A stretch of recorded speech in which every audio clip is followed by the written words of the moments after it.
सीधे मैं चलता हूं, डॉक्टर शकील अंसारी मेरे साथ जुड़ गए हैं, एक्स मेंबर है ओबीसी कमीशन के। डॉक्टर शकील अंसारी, क्या आपको लगता है कि आप 50% से ज्यादा सीलिंग बढ़ाने का वक्त आ गया है, और अगर सीलिंग नहीं बढ़ी तो एक अनार 100 बीमार वाली हालत हो जाएगी, इतनी जातियां हो जाएगी और आरक्षण का पाई जो है सिर्फ 27% रह जाएगा?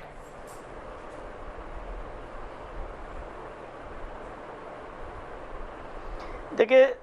आप जो रिजर्वेशन की जो ओबीसी रिजर्वेशन है, हमारी बड़े भाई अभी तस्करा कर रहे थे इंदिरा साहनी केस का, तो मंडल कमीशन का जब आप रिपोर्ट की पहली का प्रति ही पढ़ेंगे तो उसने वो कहा है, मंडल कमीशन ने, कि ये जो रिजर्वेशन का जो रिपोर्ट उन्होंने तैयार किया है उसके लिए उनके पास बहुत ज़्यादा डॉक्यूमेंटेशन या रिसर्च या सर्वे नहीं था, इसलिए वो 1931 के बेस पर वो एक रिपोर्ट तैयार कर रहे हैं। थोड़े बहुत उन्होंने उसमें कुछ जांच जो राज्यों में चल रहा है, राज्यों के थोड़े कमीशन हैं, उनके रिपोर्ट के आधार पर। इसलिए उन्होंने कहा था कि जब सेंसस हो तो पहली सेंसस में आरक्षण को जो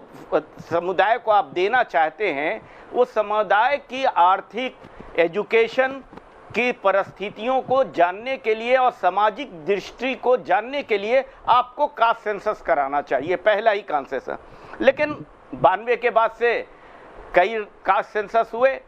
ये जस्ट हम इत्तेफाक मानते हैं कि जो 92 के बाद जो डिमांड हुआ, पहला 2001 का जो कास्ट सेंसस था, उस वक्त अटल बिहारी वाजपेयी जी प्रधानमंत्री थे और उनके जो होम मिनिस्टर थे, उन्होंने एक प्रस्ताव जो है सेंसस आयोग को दिया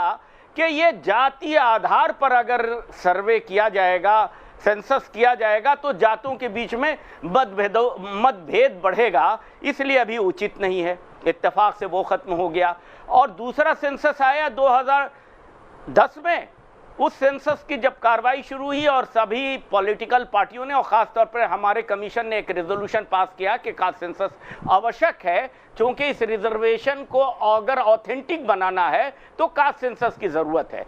तो फिर वो बाद में सेकंड राउंड में उनको कास्ट सेंसस करने का परमिशन मिला और उन्होंने कास्ट सेंसस किया। 600 करोड़ रुपए उस पर इन्वेस्टमेंट भी हुए जो जनता के पैसे थे। लेकिन जब इत्तेफाक की बात है कि जब रिजल्ट आई तो वो मोदी जी की सरकार आ गई और मोदी सरकार ने कहा कि ठीक है, कास्ट सेंसस तो हो गई, इसके लिए एक्सपर्ट कमेटी की एक रिपोर्ट चाहिए हमें, इसलिए एक्सपर्ट कमेटी का गठन कर दिया और एक्सपर्ट कमेटी ने आज तक रिपोर्ट नहीं दी। तो जो कास्ट सेंसस हुआ भी, उसका रिजल्ट जनता के पास नहीं आया और ना इस कम्युनिटी को फायदा हुआ। तो आज कास्ट सेंसस की बात इसलिए उठ रही है कि अगर ये कास्ट सेंसस आप कर देंगे तो इससे आपके सवाल का हल निकल जाएगा। एक सेकंड में अपनी बात पूरी करूं टेक्निकली, कि हल निकल जाएगा कि अगर कास्ट सेंसस के बेस पर, अगर मंडल ने जैसा कहा है कि अगर 52% से ज्यादा है या 52% से कम है तो उसके आधार पर आरक्षण किया जाए, तो अगर 52% से आबादी